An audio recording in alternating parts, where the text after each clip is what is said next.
Hello guys, welcome to Top Anime Sensei. This video is the continuation video after Death Streak. So if you have not watched it, then please watch it. The link is in the description. So without any further delay, let's start. But before we start, please like, subscribe and press the bell icon for more updates. If she did not put a limitation on the magic, organisms within a radius of several kilometers would have been dead. Death Streak could also affect spiritual lifeforms, but it was carefully cast so as not to damage the soul, so it was harmless to Testarossa and Ultima. At a casual pace, Testarossa and Ultima checked the aftermath. Seems like there's no one alive here. All things considered, you did a good job, Testarossa. Aura, about what exactly? These playthings called tanks. You were able to keep them in great condition, so we can examine them once we bring them home. Naturally, I deliberately eliminated only the humans for that exact reason.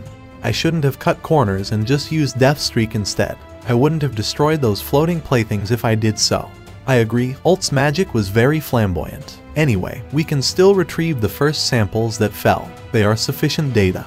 Right? Frankly, those toys were so brittle that I did more damage than intended. I planned on destroying only one but ended up breaking a lot of them.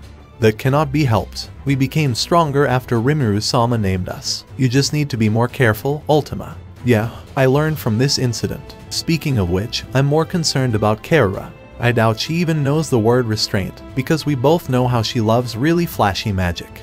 That is why she is on standby at the headquarters. I am very much impressed with Rimiru-sama for anticipating even that. Ah, I see. That's a relief then. That was how the conversation between the two went. They had a mistaken idea about Rimiru, but there was no one there to correct them. The Rimiru-san was also too worried because there's apparently someone in the Empire that can harm Rimiru-sama. He wanted us to be discreet to lure out that being. Yes, that is a bit of a problem. If it's simply a matter of gaining victory, just sending us over from the beginning would be enough. That way, the things that could bother Rimiru-sama will be gone. As for that, this was Rimiru-sama's policy, correct. He told us not to fight. Perhaps Rimiru-sama wanted Gopta-kun and Gabble-san to grow up. Rimiru-sama could easily evolve them, but they would have to improve their fighting experience by themselves. A misguided man who is only powerful is just a small fry in our eyes. I think that's a great idea, and I understand, but still, it's a shame, right? At least there was still a chance to take a turn. Testarossa and Ultima, who were in high spirits, were carefully collecting the souls of the dead during the conversation. In fact, there was a secret behind the Death Streak spell. There was no successful case of turning a person into a monster with this spell. The possibility of turning into a monster by this spell was only if the soul was left. If the souls were reaped as in this case, the chance of survival was completely zero. The truth was hidden, perhaps as a kind of story of the devil's deception of hope. Naturally, Testarossa and Ultima knew this very well. That is why they judged that the battle was over when there were no survivors on the battlefield. Testarossa's heart was not moved by seeing the end of those who stood in her way. She was not moved by it and treated them just like anyone else. It was a natural result, since Testarossa had never had any interest in them in the first place. Thus, Testarossa's battle was over. Two of the Imperial Armored Corps had engaged in this operation, the Magic Tank Division and the Air Assault Division, and both suffered a complete defeat.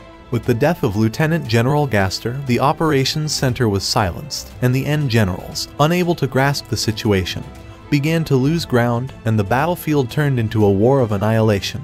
The Magic Tank Division led by Lieutenant General Gaster had 200,000 men.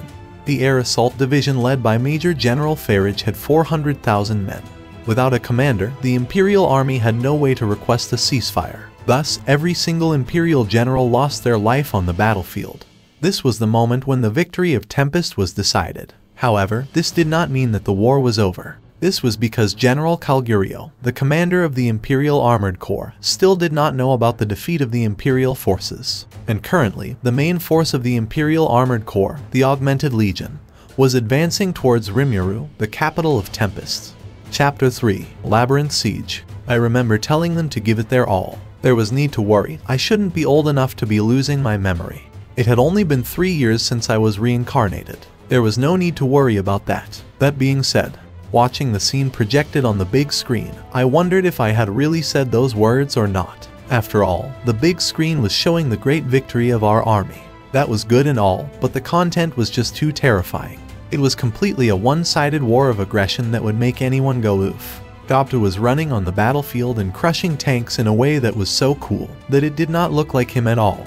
Since DATTA had assimilated with Ranga, his appearance and strength were truly worthy of the name of one of the 4 heavenly kings. Gabble had also transformed into a Majin-like form of the dragon lineage, and crushed the enemy ship with a single blow using some kind of unusually powerful energy reaction. Not only Gabble, but all the Hiryu had also transformed, so that was no joke. I soon realized that the secret was the dragon body ability, but I wondered since how long they had been able to master it. In all honesty, I hadn't realized that the effect of dragon body was so tremendous. I had put it aside and forgotten about it until now. There appeared to be a time limit to it, so it could only work for a short period of time. But there was such an amazing enhancement that it could compensate for any such disadvantages. If used incorrectly, it could be a suicidal act, but I thought it was perfect as a trump card. However, the large explosion that occurred in the air made even the fortified Gabble seem pale in comparison. I don't know what kind of crazy thing they did, but a thermonuclear explosion occurred on the enemy's flagship, and the Imperial squadron of airships all exploded in flames. That surprised me as well. As a result, the air power of the Empire was destroyed in that moment. Every single ship fell to the ground.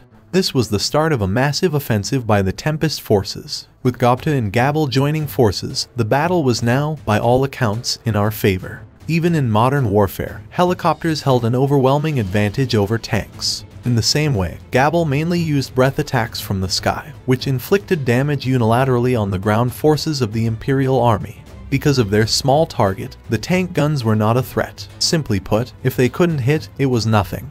The Empire would not just sit there in defeat, and they even tried several times to counterattack. However, they were crushed at every turn. It was Ultima's subordinates, Veyron, who did it. These two were, as one would expect, were ancient demons. They appeared to have an eye for the strong, and they chose the purely strong ones for the bloodbath, regardless of the classification of captains or ordinary soldiers. Their butler and cook uniforms were not suitable for the battlefield. However, they soon became a symbol of fear among the Imperial soldiers. Hakiru was responsible for dealing with the enemy supply troops. He cut them down with a single stroke of his sword without mercy. Among them were those who tried to come forward. Damn it, I am the 97th rank. Hakiru's white blade gleamed, and blood splashed in the air, and to his opponent who was about to break off, he spoke. Forgive me, Rimiru-sama is watching this battle. Since he has ordered us to give it our all, I can't afford to take it easy on you. I didn't intend for my words to be taken that way, but I understood that they had become a big deal. But, having said that, I'm afraid that there's no way to retract my order now. If I interfered, there would only be confusion on the battlefield. Finally, I decided to take a good look at the battlefield. It was a good thing that I did not interfere.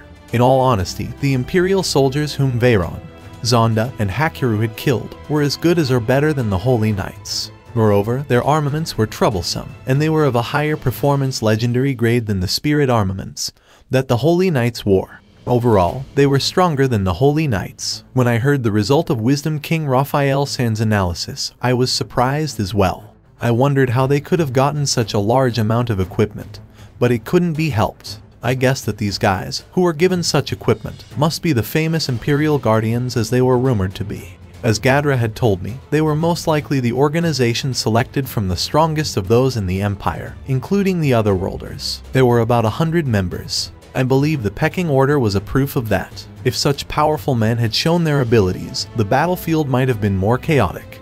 Like Hakiru had done, it would have been the right choice to kill the opponent without waiting for them to be prepared.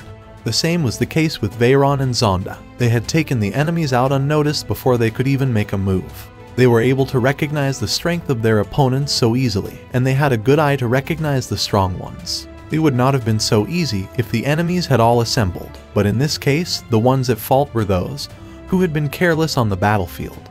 If there were any complaints, they should have given it their best from the beginning. The same would apply for us. If we had been too merciful on the enemy, we might have been caught by leaving an opening. If we had done so, the damage would have been enormous. Such a foolish thing was unacceptable. Although it was tempting to show mercy, that was the same as underestimating your opponent just because you think you can win. We were fighting in a war. It was a time to stay determined and do your best, until the very end. Now, the most important thing to consider was the declaration of surrender from the enemy. As I was admiring Hakiru and his team's fighting performance, something unusual happened at the Imperial Army's Operation Command Center.